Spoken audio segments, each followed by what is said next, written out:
Hello అండి. అందరూ ఎలా ఉన్నారు? Hope you all doing good. Welcome back to my channel stories by Gayatri. మీకు టైటిల్ చూస్తే అర్థమైపోయింది కదా! ఈరోజు నేను వీడియోలో బీరకాయ పెసరపప్పు ఎలా చేయాలో చూపిస్తాను. ఒక్కొక్కరు ఒక్కోలాగా చేసుకుంటారండి. నేను ఇది లేజీగా ఉన్నప్పుడు, తొందరగా అయిపోవాలి అనుకున్నప్పుడు ఇలా క్విక్‌గా చేసేస్తాననమాట.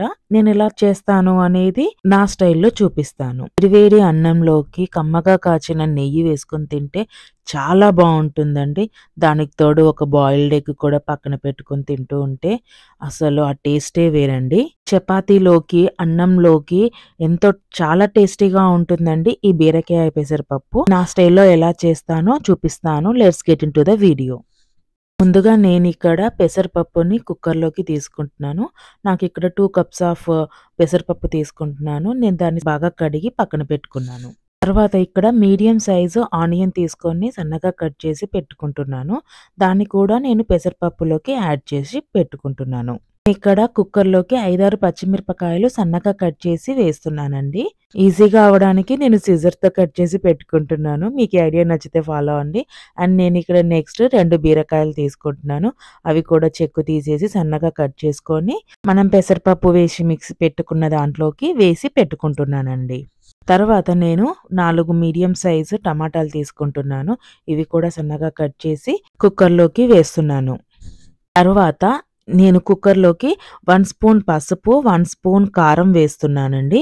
మీకు రుచికి సరిపడేంత కారం యాడ్ చేసుకోవచ్చు. తర్వాత నేను పులుపు కోసము ఒక 5, 6 రెక్కల చింతపండు వేస్తున్నాను. తర్వాత మూత పెట్టేసుకొని స్టవ్ ఆన్ చేసి పెట్టుకోవాలి. ఈ బీరకాయ పెసరపప్పుకి ఒక్క విజిల్ వస్తే సరిపోతుందండి. తర్వాత మనం పప్పు ఓపెన్ చేసుకొని చూసుకొని మనకు సరిపడే అంత సాల్ట్ వేసుకోవాలండి. తర్వాత అన్నీ కలిసేలాగా నేను పప్పు గుత్తి తీసుకొని కలుపుకుంటున్నాను. మీకు ఇక్కడ అవసరం లేదు అనుకుంటే గరిటెతో కూడా కలుపుకోవచ్చండి. నాకు ఈ కన్సిస్టెన్సీలో వచ్చేసింది.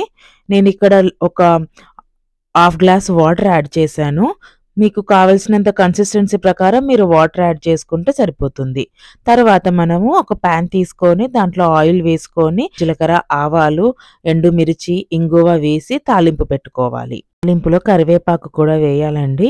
తాలింపు బాగా వేడెక్కిన తర్వాత మనం పప్పులోకి వేసుకుంటే సరిపోతుంది. అంతే అండి. ఎంతో ఈజీగా అయిపోయి మన బీరకాయ పెసరపప్పు రెడీ అయిపోయినట్లే.